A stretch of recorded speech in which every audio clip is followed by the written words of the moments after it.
No. I asked you, would you give all public posts that you had made on Twitter?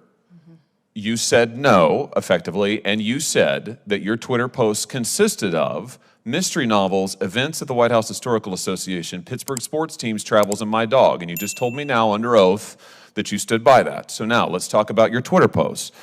On February 18th, 2022, you posted bemoaning the fact that mask requirements for children under the age of 5, one of whom I happen to have, by the way, have been dropped. Is that a post about your dog or sports teams?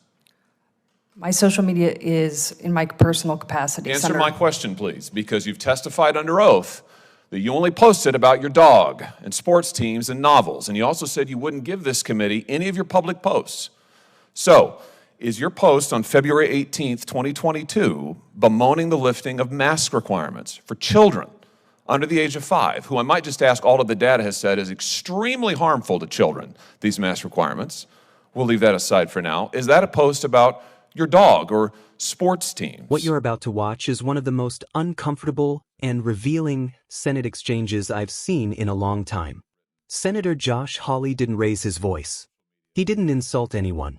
He simply asked direct, factual questions. And what followed was a masterclass in stonewalling, evasion, and refusal to take responsibility under oath. This wasn't about partisan politics. This was about honesty, transparency, and whether someone nominated for a powerful federal role can be trusted to tell the truth when it actually matters. I'm Audrey, this is Congress Lens, and after you watch this full exchange, stay with me, because what happened here should concern anyone who cares about accountability in government. If you believe nominees should answer questions honestly, like this video, subscribe to the channel, and let's break this down together. Dr. Shogun, when you were here last year, a number of senators asked you, including me, a series of questions about articles you'd written, public statements you had made on social media that were, I have to say, pretty grossly partisan, and I thought offensive, and you and I went back and forth about it. After that, a number of us asked you questions for the record relating to these statements. I want to follow up on one of them. I, in particular, asked you to give us a full accounting of the public posts that you had made on Twitter. You had locked your Twitter account before you came before this committee. It had previously been public. I asked you to provide the public posts that had previously been available on Twitter because the ones that we have were pretty disturbing. You responded as follows, and I quote, "My personal Twitter account is comprised of posts about my mystery novels, events at the White House Historical Association, Pittsburgh sports teams, travels, and my dog," end quote. Is this an accurate statement? Yes, Senator. I just remind you you're under oath. Is this an accurate statement? Yes, Senator. Well, let's talk a little bit about your Twitter posts then that I was asking you about. On February 18th, 2022, you posted on Twitter bemoaning the dropping of mask requirements for children, including those under the age of 5. Do you remember that post? No, Senator. Those tweets were in my personal capacity. No. I asked you, would you give all public posts that you had made on Twitter? You said no, effectively, and you said that your Twitter posts consisted of mystery novels, events at the White House Historical Association, Pittsburgh sports teams, travels, and my dog. And you just told me now under oath that you stood by that. So now let's talk about your Twitter posts. On February 18th, 2022, you posted bemoaning the fact that mask requirements for children under the age of 5, one of whom I happen to have, by the way, have been dropped. Is that a post about your dog or sports teams? My social media is in my personal capacity, Answer Senator. my question, please, because you've testified under oath that you only posted about your dog and sports teams and novels, and you also said you wouldn't give this committee any of your public posts. So, is your post on February 18th, 2022, bemoaning the lifting of mask requirements for children under the age of 5, who I might just ask all of the data has said is extremely harmful to children, these mask requirements? We'll leave that aside for now. Is that a post about your dog or sports teams? Yes or no? My social media is in my personal capacity, Senator. Yes or no, Ms. Shogun? You are under oath before this committee, and I have to say, you have placed this issue squarely in record by repeatedly refusing to answer. Yes or no? My social media is in my personal capacity, Senator. So you're not answering my question. Let's talk about another post. 26th of May, 2022, You talk about an assault weapons ban, retweet a post, ban assault weapons now. Say you agree with this idea that you have to be a certain age to buy so-called assault weapons in America. Is that a post about sports teams or your dog or mystery novels?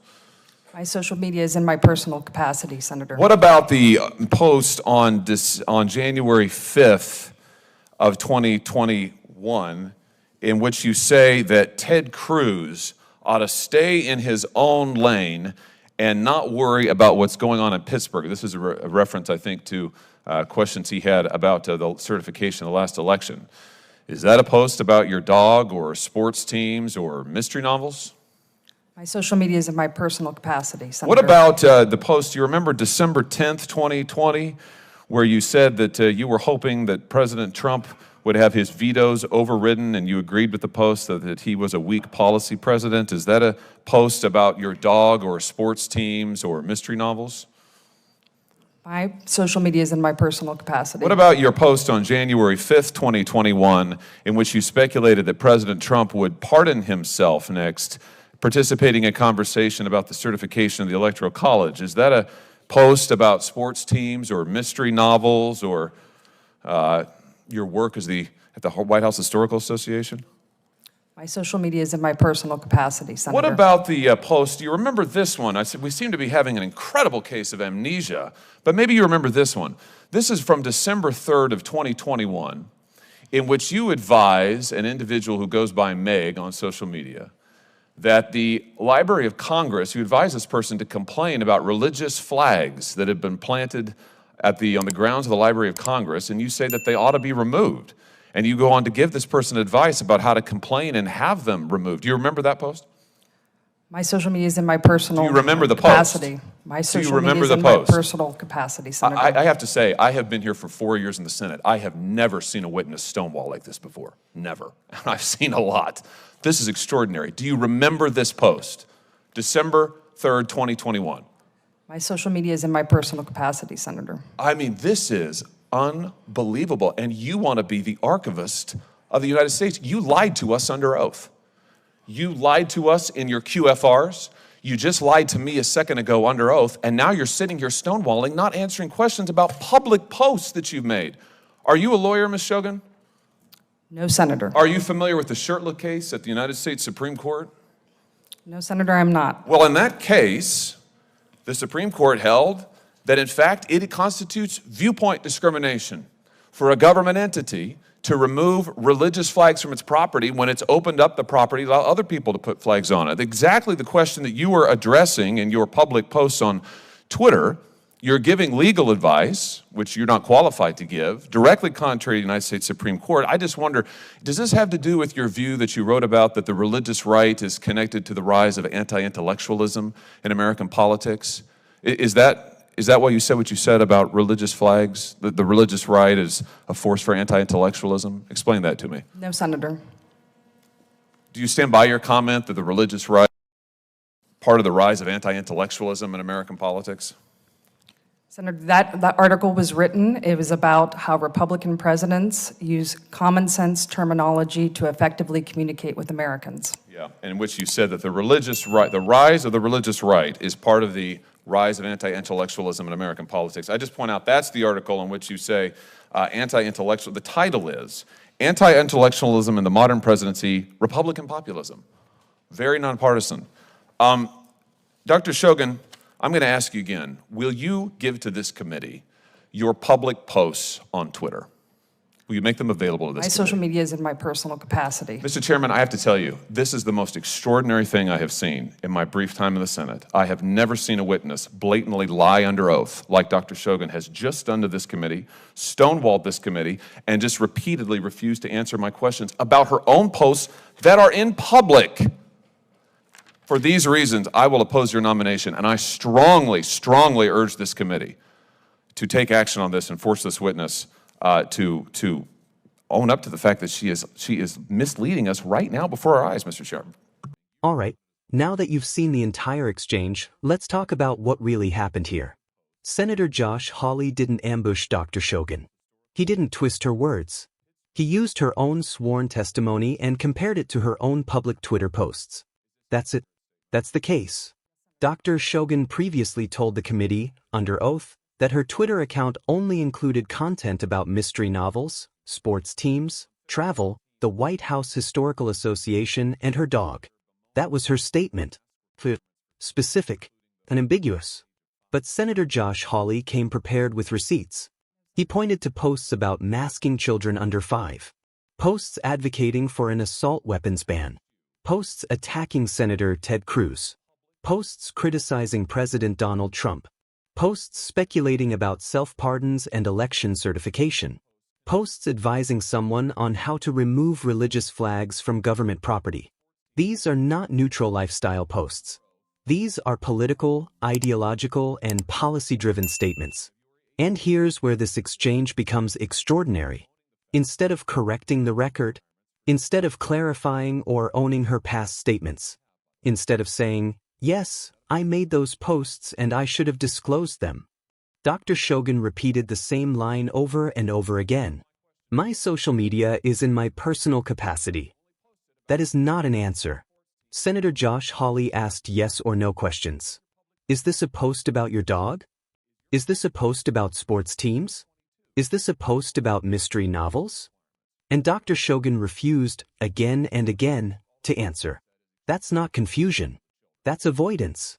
And when you're testifying under oath before the United States Senate, avoidance is not a neutral act. It raises serious credibility concerns. The moment that stood out most was the discussion about religious flags at the Library of Congress. Senator Josh Hawley correctly pointed out that Supreme Court precedent protects religious expression when a public forum is opened equally.